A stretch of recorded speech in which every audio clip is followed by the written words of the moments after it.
নমস্কাৰ পোন প্ৰথমতে মই খাৱনিৰ ফালৰ পৰা ইংৰাজী নৱবৰ্ষৰ সমূহ ৰাইজক হিয়া ভৰা শুভেচ্ছা জ্ঞাপন কৰিলোঁ।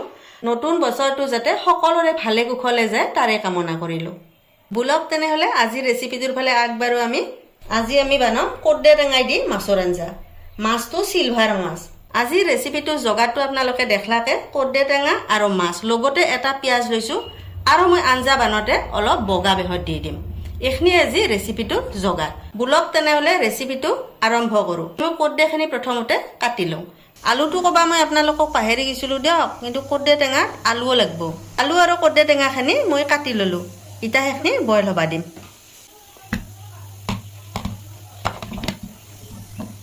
প্ৰথমতে আমি মাছখিনি ভাজি লওঁ।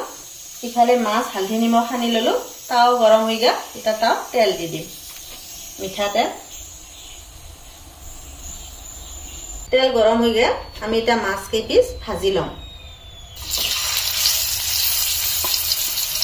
মাছ একমাহা দিয়া নাই দিয়ক, 4 পিচে দিছোঁ। আমি 4টা মানুহ।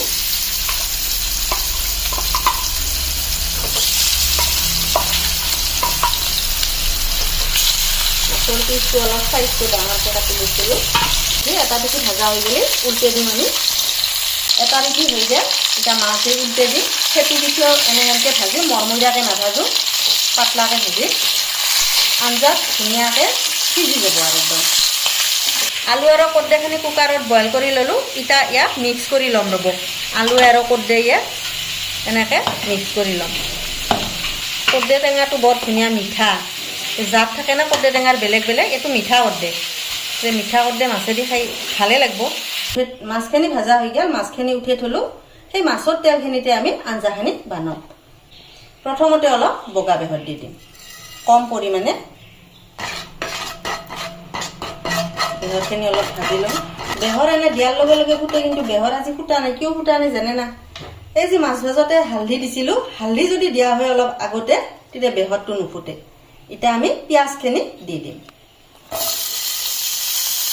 আপোনালোকে আঞ্জা ৰান্ধিলে বেহৰ দিয়া আঞ্জা ৰান্ধিলে সেনেকৈ দিব পাৰিব।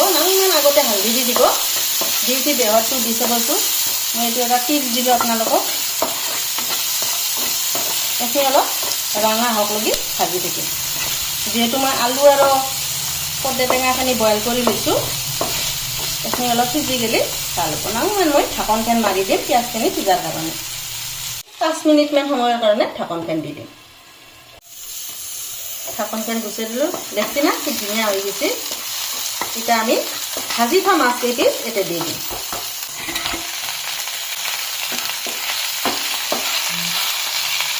কৰ্দেটো পকা আছিল কাৰণে কালাৰ দেখছি না। হালধিৰ প্ৰয়োজনে নাই, হালধি নিদিওঁ। যি মাছত দিছিলোঁ সেয়ে এতিয়া হালধি নিদিওঁ। আঞ্জাখিনি ইয়াতে দি দিলোঁ। কৰ্দে আৰু আলুৰ মিক্সটো দি দিলোঁ। দেখছি না বেহৰে কৰ্দেও একদম মই ফিটকি দিয়া নাই, কিছুমান ৰাখি দিছোঁ। চবে খাই ভাল লাগে। এতিয়া দিম সোৱাদ অনুযায়ী নিমখ। আমি আঞ্জা বহুত বেছি বনোৱা নাই, গতিকে আমি কমকৈ দিছোঁ। যিমান লাগে সিমান দিব আপোনালোকে, যিমান কৰে। আৰু দিবা লগা নাই, খালি আঞ্জাখন উতালেহি হ'ল। আঞ্জাখন যিমানে উতলিব সিমানে মাছৰ সোৱাদটো আঞ্জাখনত আহিব। অলপ উতলিব লাগিব। কিছু সময় এনেকৈ উতলিবা দিম। চাওক কি বঢ়িয়াকৈ আঞ্জা উতাল আহি আছে। এনেকৈ কিছু সময় উতলিলে আঞ্জাখন হৈয়ে যাব। তো চাওক কি সুন্দৰকৈ উতাল আহি গ'ল। কৰ্দে টেঙাই দি মাছৰ আঞ্জা হৈ গ'ল। তো এইটোৱে আছিল আজি কৰ্দে টেঙা আৰু মাছৰ এটা সুন্দৰ থলুৱা ৰেচিপি। যদি আপোনালোকে চাই ভাল পায় লাইক এটা কৰি দিব।